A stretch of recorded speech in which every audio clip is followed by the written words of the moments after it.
அனைவருக்கும் வணக்கம். இன்னைக்கு ஹிந்து நியூஸ் பேப்பர்ல என்ன இம்பார்ட்டன்ட் நியூஸஸ் இருக்கு அப்படிங்கிறத பார்ப்போம். முதல்ல பார்த்தீங்க அப்படின்னா, ஆப்பரேஷன் சிந்து அப்படிங்கிறத குடுத்திருக்காங்க.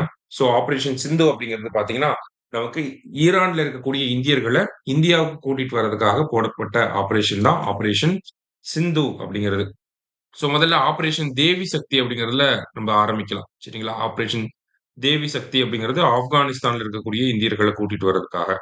அடுத்தது ஆப்பரேஷன் கங்கா அப்படிங்கிறது போட்டிருப்பாங்க. கங்கா அப்படிங்கிறது யுக்ரைன்ல இருக்கக்கூடிய இந்தியர்கள இந்தியாவுக்கு கூட்டிட்டு வரதுக்காக போட்டிருப்பாங்க. அடுத்தது ஆப்பரேஷன் அஜய் அப்படிங்கிறத போட்டிருப்பாங்க. இஸ்ரேல்ல இருக்கக்கூடிய இந்தியர்கள இந்தியாவுக்கு கூட்டிட்டு வரதுக்காக போட்டிருப்பாங்க. அஜய்க்கு அப்புறமா பார்த்தீங்கன்னா, இப்ப ஆப்பரேஷன் சிந்து ஈரான்ல இருக்கக்கூடிய இந்தியர்கள கூட்டிட்டு வரதுக்காக. ஓகேங்களா? வேற என்ன இருக்கு அப்படின்னா, ஆப்பரேஷன் காவேரி இருக்கு. சூடான்ல இருக்கக்கூடிய இந்தியர்கள கூட்டிட்டு வரதுக்காக. அடுத்தது வந்து பார்த்தீங்கன்னா, நமக்கு ஆப்பரேஷன் தோஸ்த் பிரம்மா அப்படின்னு சொல்லி 2 இருக்கு. Operation Dost, operation Brahma. இது 2ம் பார்த்தீங்க அப்படின்னா, நமக்கு ரெஸ்க்யூ மிஷன்ஸா ஐ மீன் நிவாரணப் பொருட்கள் வழங்கக்கூடிய ஒரு மிஷனா இருந்துச்சு. தோஸ்த் அப்படிங்கிறது டர்க்கிலயும், பிரம்மா அப்படிங்கிறது மியான்மர்லயும் இருக்கக்கூடிய மிஷனா இருந்துச்சு. சரிங்களா? இந்த மாரி நெறைய மிஷன்ஸ் வந்து போட்டிருக்காங்க. ஆப்பரேஷன் சிந்தூர் இருக்கு. ஓகேங்களா? சமீபத்தில இந்தியன் கவர்ன்மென்ட்டோட மிஷன்ஸ் அப்படின்னு பார்த்தோம்னா, ஆப்பரேஷன் சங்கல்ப் அப்படிங்கிறது இருக்கு. இந்த மாரியான மிஷன்ஸ்லாம் எதுக்கு நமக்கு போடுறாங்க அப்படின்னு சொல்லி பார்த்தீங்கன்னா, நம்மளுடைய இந்தியர்கள வந்து பாதுகாப்பாக இந்தியாவுக்கு வந்து கொண்டு வரணும் அப்படிங்கிற அந்த ஒரு காரணத்துக்காக தான் இந்த மாரியான திட்டங்கள வந்து போடுறாங்க. அதே மாரி கிரைசிஸ் சிச்சுவேஷன்ல இருக்கக்கூடிய இந்தியர்கள சிறப்பான முறையில ரெஸ்க்யூ பண்ணி இந்தியாவுக்கு கூட்டிட்டு வர்றது அப்படிங்கிறது இந்தியாவோட வெளியுறவுத்துறை அமைச்சகத்தோட ஒரு சாதனையாவே இருந்துட்டு வருது. ஓகேங்களா? ரொம்ப பெரிய சாதனை இது. சரிங்களா? எல்லா நாடுகளுமே புகழ்ந்து பேசக்கூடிய அளவுல இருக்கக்கூடிய ஒரு விஷயம் தான் இது. சரியா? ரைட். அடுத்ததா பார்த்தீங்க அப்படின்னா, இங்க என்னென்ன கேட்டிருக்காங்க அப்படிங்கிறத பார்ப்போம். இங்க என்ன குடுத்திருக்காங்க அப்படின்னா, archaeological survey of India to organise global meet on Indus script அப்படின்னு சொல்லி குடுத்திருக்காங்க. ஓகேங்களா? ஸோ இண்டஸ் ஸ்கிரிப்ட் அப்படிங்கிறத இன்னும் யாரும் டிசைஃபர் பண்ணவே இல்ல. ஓகேங்களா? யாருமே அந்த ஒரு எழுத்து வடிவங்கள வந்து புரிந்து கொள்ள முடியாம தான் இருக்கு. கிட்டத்தட்ட 400க்கும் மேற்பட்ட ஒரு பிக்டோகிராபிக்கல் ஸ்கிரிப்ட் தான் நம்மளோட இந்த ஸ்கிரிப்ட். அத வந்து நம்மனால இன்னும் புரிஞ்சு கொள்ள முடியாம தான் இருக்கு. அது ரிலேட்டடா ஒரு குளோபல் மீட்ட வந்து இண்டஸோட ஸ்கிரிப்ட்ட மட்டும் பேஸ் பண்ணி ஒரு குளோபல் மீட்ட வந்து யார் ஆர்கனைஸ் பண்ண போறாங்க அப்படின்னா, ஆர்க்கியாலஜிக்கல் சர்வே ஆஃப் இந்தியா வந்து ஆர்கனைஸ் பண்ண போறாங்க. இதோட கூடுதலா நம்ம தெரிஞ்சுக்கணும் என்ன அப்படின்னு பார்த்தீங்கன்னா, நம்மளுடைய முதலமைச்சர் இந்த இண்டஸோட ஸ்கிரிப்ட்ட டிசைஃபர் பண்ணக்கூடிய தனிநபருக்கோ, இல்ல ஒரு டீமுக்கோ அந்த டிசைஃபர் பண்ணிட்டாங்க, புரிந்து கொள்ள வச்சுட்டாங்க அப்படின்னு சொல்லி பார்த்தீங்கன்னா, அவங்களுக்கு $1,000,000 வந்து பிரைஸ் மனியா அனவுன்ஸ் பண்ணியிருந்தார். சரிங்களா? $1,000,000 பிரைஸ் மனி. சரியா? இண்டஸ் ஸ்கிரிப்ட்ட டிசைஃபர் பண்ணக்கூடிய ஆட்களுக்கு $1,000,000 பிரைஸ் மனி அப்படிங்கிறத தமிழக அரசாங்கம் சார்பாக நம்ம அறிவிச்சிருக்கோம். சரியா? ரைட். அடுத்ததா பார்த்தீங்க அப்படின்னா, நமக்கு தமிழ்நாடு பேஜ்ல ஒரு சில செய்திகள் வந்து இருந்துச்சு. இங்க குடுத்துருக்காங்க. ஓகேங்களா? என்ன குடுத்துருக்காங்க அப்டின்னா, QS குளோபல் ரேங்கிங்ஸ் அப்டின்னு சொல்லி குடுத்துருக்காங்க இல்லையா?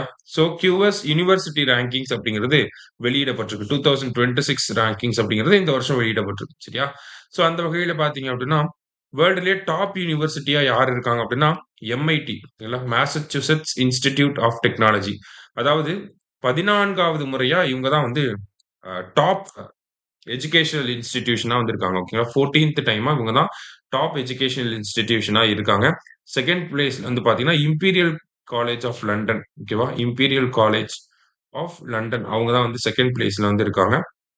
3ர்ட் பிளேஸ்ல வந்து பார்த்தீங்கன்னா, நமக்கு Stanford university. Okay. Stanford university. 4த்ல தான் வந்து பார்த்தீங்கன்னா, ஆக்ஸ்போர்ட் யுனிவர்சிட்டி வந்து இருக்கு. 4த்ல ஆக்ஸ்போர்ட் யுனிவர்சிட்டி. 5த்ல வந்து பார்த்தீங்கன்னா, ஹார்வர்ட் யுனிவர்சிட்டி. ஓகேவா? இவங்க தான் டாப் 5 ஓகேவா? ஸோ இந்தியாவுல இருந்து எவ்ளோ எஜுகேஷனல் இன்ஸ்டிடியூஷன்ஸ் அப்படின்னு சொல்லி பார்த்தீங்கன்னா, டோட்டலா 46 எஜுகேஷனல் இன்ஸ்டிடியூஷன்ஸ் போன வருஷம் இருந்தாங்க. அந்த ஒரு நம்பர் வந்து இன்கிரீஸ் ஆயி, இப்போ 54 எஜுகேஷனல் இன்ஸ்டிடியூஷன்ஸ் இந்த QS ரிப்போர்ட்ல வந்து ரெப்ரசன்ட் ஆயிருக்கு. சரியா? அதுல பெஸ்ட் பெர்ஃபார்மிங் யார் அப்படின்னு சொல்லி பார்த்தீங்கன்னா, IIT டெல்லி. ஓகேவா? IIT டெல்லி இந்தியாவிலே பெஸ்ட் பெர்ஃபார்மரா எமர்ஜ் ஆயிருக்காங்க. 123வது இடத்துல இருக்காங்க. வேர்ல்ட் ரேங்கிங்ஸ்ல 123வது இடம். நம்மளுடைய IIT மெட்ராஸ் வந்து பார்த்தீங்கன்னா, IIT மெட்ராஸ் வந்து 227வது இடத்துல இருக்கு. நம்மளுடைய அண்ணா யுனிவர்சிட்டி ஓகேங்களா? அவங்களுமே முதல் 500 இடங்கள்ல இருக்காங்க. ஓகேவா? 465 ரேங்க்ல வந்து நம்மளுடைய அண்ணா யுனிவர்சிட்டி வந்து இருக்கு. சரியா? ஸோ இந்த பேசிக் டேட்டாஸ் எல்லாத்தையும் பார்த்துக்கோங்க. QS அப்படிங்கிறது லண்டன்ல இருந்து ரன் ஆகக்கூடிய ஒரு எஜுகேஷன் பேஸ்ட் ஆர்கனைசேஷன். சரியா? குவாக்கர் எல்லி சைமன்ஸ் அப்படின்னு சொல்லி சொல்லுவாங்க. ரைட். அடுத்ததா பார்த்தீங்கன்னா, நமக்கு ஃப்ரைடே நியூஸ் பேப்பர்ல நகட்ஸ் ஆஃப் ஹிஸ்டரி அப்படின்னு சொல்லி முக்கியமான விஷயங்கள்லாம் குடுத்திருப்பாங்க. சரியா? ஸோ அப்படி பார்க்கிறப்போ முதல்ல என்ன குடுத்திருக்காங்க அப்படின்னா, கொடுமணல் அப்படிங்கிறத பத்தி குடுத்திருக்காங்க. ஸோ கொடுமணல் அப்படிங்கிறது பார்த்தீங்கன்னா, நமக்கு ரோமானிய நாணயங்கள் அதிகமா கிடைச்ச ஒரு பகுதி தான். ஓகேங்களா? கொடுமணல் அப்படிங்கிறது நமக்கு நொய்யல் ஆற்றங்கரையில இருக்கு. அ சேர மன்னர்களுக்கு ரொம்ப நெருக்கத்துல இருந்த ஒரு பகுதி தான் கொடுமணல் அப்படிங்கிறது. ஸோ அயர்ன் ஸ்மெல்டிங் அப்படிங்கிறது பண்ணியிருக்காங்க அப்படின்னு சொல்லி நமக்கு 9த் ஸ்கூல் புக்லயே வந்து குடுத்துருப்பாங்க. ஓகேவா? So bead making, iron production எல்லாமே வந்து இந்த கொடுமணல் பகுதியில வந்து இருந்திருக்கு. பதிற்று பத்து அப்படிங்கிற அந்த அந்த ஒரு இலக்கிய படைப்புல கொடுமணலை என்னன்னு சொல்லியிருப்பாங்க அப்படின்னா, கொடுமணம் அப்படின்னு சொல்லி சொல்லியிருப்பாங்க. இந்த கொடுமணம், கொடுமணல் அப்படிங்கிறது ஈரோடு மாவட்டம் பக்கத்துல இருக்கக்கூடியது தான் நம்மளுடைய கொடுமணல். சரியா? ஸோ நொய்யல் ஆற்றங்கரையில இருக்கு. ஈரோட்ல இருக்கு.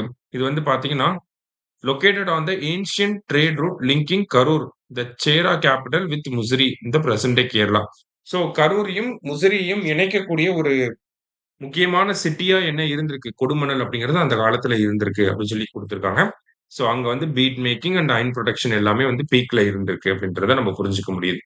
அடுத்தது அ நம்மளுடைய சங்கர் தாஸ் சுவாமிகள் அவருடைய டிராமா ட்ரூப் ஓகேங்களா? சங்கர் தாஸ் சுவாமிகள் அப்படின்னா அவரோட டிராமா ட்ரூப் பாய்ஸ் கம்பெனி அப்படின்னு சொல்லி ஒண்ணு வச்சிருந்திருப்பார். சரிங்களா? Boys company. நமக்கு அதுக்கு முன்னாடி வந்த பம்மல் சம்பந்த முதலியார் வந்து சுகுண விலாச சபா அப்படிங்கிறத வச்சிருப்பாரு. சங்கர்தாஸ் சுவாமிகளும் பார்த்தீங்கன்னா, தமிழ்நாட்டுடைய நாடகக் கலையில ரொம்ப முக்கியமான தமிழ்நாட்டுல நாடகக் கலைய வளர்த்த நபர்கள்ல ரொம்ப முக்கியமான ஒரு நபர். சரிங்களா? சங்கர்தாஸ் சுவாமிகள் பாய்ஸ் கம்பெனி அப்படிங்கிறத வச்சிருப்பார். நெறைய ஃபேமஸான ஆட்கள் கே.பி. சுந்தராம்பாள் இந்த மாதிரியான ஆட்கள்லாம் கூட இவருடைய நாடகத்துல வந்து நடிச்சிருக்காங்க, ஒர்க் பண்ணியிருக்காங்க. அந்த மாரிலாம் இருந்திருக்கு. அதுல ஒரு மெம்பர் தான் யாரு அப்படின்னு பார்த்தீங்கன்னா, டி.கே. சண்முகம் அப்படிங்கிறவர். இந்த டி.கே. சண்முகம் பொறுத்தவரைக்கும் பார்த்தீங்கன்னா, இவரோட ஸ்பெஷாலிட்டி என்ன அப்படின்னு பார்த்தீங்கன்னா, இவரு ஆண் வேடத்தையும் போட்டு நடிப்பாரு, பெண் வேடத்தையும் போட்டு நடிப்பார். சரிங்களா? டி.கே. சண்முகம் அவர்கள். ஸோ ஒரு தடவ இவரு என்ன பண்ணியிருக்காரு அப்படின்னு பார்த்தீங்கன்னா, ஔவையார் வேஷம் வந்து போட்டு நடிச்சிருக்காரு. அதுக்கப்புறம் தான் இந்த ஔவை சண்முகம் அப்படிங்கிற பேரே வந்து ஃபேமஸ் ஆயி, அது பிற்காலத்துல ஔவை சண்முகி அப்படின்னு சொல்லி வந்திருக்கும். சரிங்களா? ஸோ ஔவை சண்முகம் அப்படின்னு யார சொல்றாங்க அப்படின்னா, சங்கர்தாஸ் சுவாமிகள் நாடக கம்பெனில இருந்த டி.கே. சண்முகம் அவர்கள தான் சொல்லியிருக்கிறாங்க. சரியா? அடுத்தது black coat is a Danish colonial house at Tharangambadi அப்படின்னு சொல்லி குடுத்திருக்காங்க. ஸோ தரங்கம்பாடியில டேனிஷ் பீப்பிளும் இருந்திருப்பாங்க, டச் பீப்பிளும் இருந்திருப்பாங்க. ஸ்டில் நமக்கு டேனிஷ் பீப்பிள எடுத்து பார்க்கிறப்ப, அவங்களோட அஃபிஷியல் ரெசிடென்ஸ் பேர் என்ன? அந்த அவங்க இருந்த இடத்தோட பேர் என்ன அப்படின்னு பார்த்தீங்கன்னா, பிளாக் கோர்ட் அப்படின்னு சொல்லி வச்சிருக்காங்க. சரியா? ஸோ பிளாக் கோர்ட் யாரோடது அப்படின்னு கேட்டா, டேனிஷ் பீப்பிளோடது. எங்க இருந்துச்சு அப்படின்னா, தரங்கம்பாடியில இருந்துச்சு. இத மட்டும் தெரிஞ்சுக்கிட்டா போதும். அடுத்ததா பார்த்தீங்கன்னா, C S. Rathina Sabapathy was the brain behind Siruvani dam அப்படின்னு சொல்லி குடுத்திருக்காங்க. ஓகேங்களா? ஸோ சிறுவாணி அணை அப்படிங்கிறது நமக்கு கோயம்புத்தூர் நகரத்துக்கு வந்து தண்ணி வழங்குறதுல ரொம்ப முக்கியமான ஒரு நீர் ஆதாரமாக இருக்கிறது அந்த சிறுவாணி அணை அப்படிங்கிறது. ஸோ இந்த சிறுவாணி அணைய கட்டுறதுக்கு தமிழக அரசாங்கம், அப்போதைய அரசாங்கம் 1930கள்ல இந்த ஒரு ப்ராஜெக்ட்ட ஸ்டார்ட் பண்ணியிருப்பாங்க. ஸோ அதுக்கு ரொம்ப உதவிகரமா இருந்தது யார் அப்படின்னு பார்த்தீங்கன்னா, சி.எஸ். ரத்ன சபாபதி அவர்கள். அதனால தான் அவர் என்னன்னு சொல்றாங்க, பிரைன் பிஹைண்ட் சிறுவாணி டேம் அப்படின்னு சொல்லி சொல்றாங்க. ஓகேங்களா? ஸோ கொங்கு மக்கள் தெரிஞ்சுக்கங்க. ரைட். ஓகேவா? ஸோ இன்றைய செய்தித்தாள்ல இருந்த முக்கிய செய்திகள் எல்லாத்தையுமே பார்த்திருக்கோம். ஸோ மீண்டும் நாளை செய்தித்தாள் வாசிப்பு சந்திக்கலாம். நன்றி. சுரேஷ் IAS அகாடமி வெற்றியின் முகவரி.